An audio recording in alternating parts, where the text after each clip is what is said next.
But we have 1,000 billionaires in America. You know the average tax rate they pay? 8%. 8%.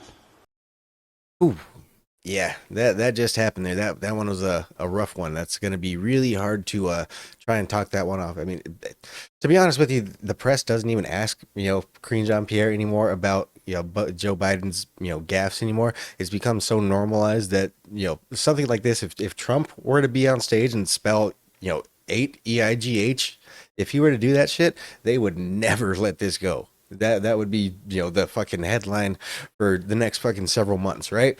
But no, this happens so often with Joe that they don't even fucking notice. It's not going to be asked in the press briefings, nothing nothing like that. It's basically just only going to be reported on by shit posters and YouTubers like me, right? So yeah, this is also coming on the heels of I just got a news article today saying that Joe Biden is planning on announcing his run for 2024 president. Yee, please do. I mean, there's not a better slam dunk than that, right? He has literally just run this country into the ground. He has, been proven on multiple accounts now to be in bed with the Chinese, the Ukrainian people. He's spent so much money on this war in Ukraine, and basically fueled geopolitical tensions to the point where basically we are almost about to inevitably go into World War III, right? Nobody is going to want this motherfucker to, be president for 4 more years, let alone even believes that he can physically last for 4 more years, right? So, I mean, there's a, RFK, he's probably the most likely person that would, be electable on the Democrat side. Other than that, I mean, they got other people, running. I don't even bother remembering their names right now. I'm also pretty stoned because I did just record another episode before this. But either way, if Joe Biden is actually running again after pulling gaffes like this, the dude literally can't spell the word number, the word to the number eight, right? I mean, it's EIGH. That is bad. That's bad. I mean, it's I don't know. If this was back in the day, like toward the beginning of Biden's presidency, I'm pretty sure Karine Jean-Pierre would have said like, it was this, here's a T there, you just didn't hear it, EIGH, it's one of those, you guys just weren't listening close enough, you guys are mishearing your ears, right? It's you guys that are at fault, right? But yeah, no, this guy is completely gone. I mean, at this point, I would probably, vote for Fetterman over Biden if those were the only two choices, right? I mean, we're pretty much getting to the point here in America where they're trying to make it that, that's the only two choices. Which Democrat do you want to vote for? Which totalitarian dictator would you like to vote for? Yeah, better pick the right one, otherwise you're probably going to get executed, and, depending on who's more favored, that person's the other person might get executed, right? Where that's pretty much what we're devolving into. We're devolving into a banana republic, as we're able to see here with the old Donald Trumpsicles indictment.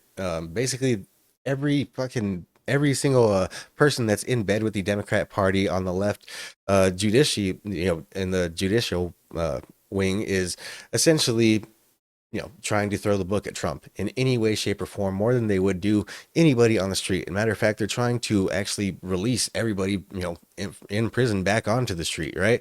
They're trying to basically decriminalize things like assault, property theft, property crime, uh, yeah, they're trying to basically decriminalize it and make it to where it's not a punishable offense. And at the same time, they're trying to set this Manhattan DA saying that he's trying to set a new precedent here in a in a New York, not even set a new precedent. He's saying that this is the way that we do things here in New York. What we focus on New York is things like financial crimes and stuff like that. Since when? Since when? When have you guys let so much financial crimes go underneath your nose over there in New York that this is it's reeks so much of bullshit that it almost seems beyond artificial. Obviously it's artificial. This obviously has no legs to stand on, and the reason that they're trying to push these court dates back all the way up to December is because they're trying to throw a wrench in Trump's gears for the 2024 election season. Yeah, either way, the galvanization that is, built up behind Trump, it's, you know, it's been short-lived, right? If they do end up trying to bring it back up in December or something like that, who knows if you know, they, you know, all the possible indictments that they're going to be trying to bring up on Trump now that, you know, one person has basically set the trend. Yeah, it's probably going to get to the point where we're going to be desensitized to it. You know, it's basically going to be like, oh, you know, they're trying to go after Trump again, you know, and basically, when, you know, the 2024 election does come around, or the 2024 campaign season does come around, and you know, it's time for Trump to campaign, and then, you know, they go ahead and arrest him and stuff like that. It's not going to have that same galvanizing effect that it did, you know, just this last month when the indictment was originally issued, right?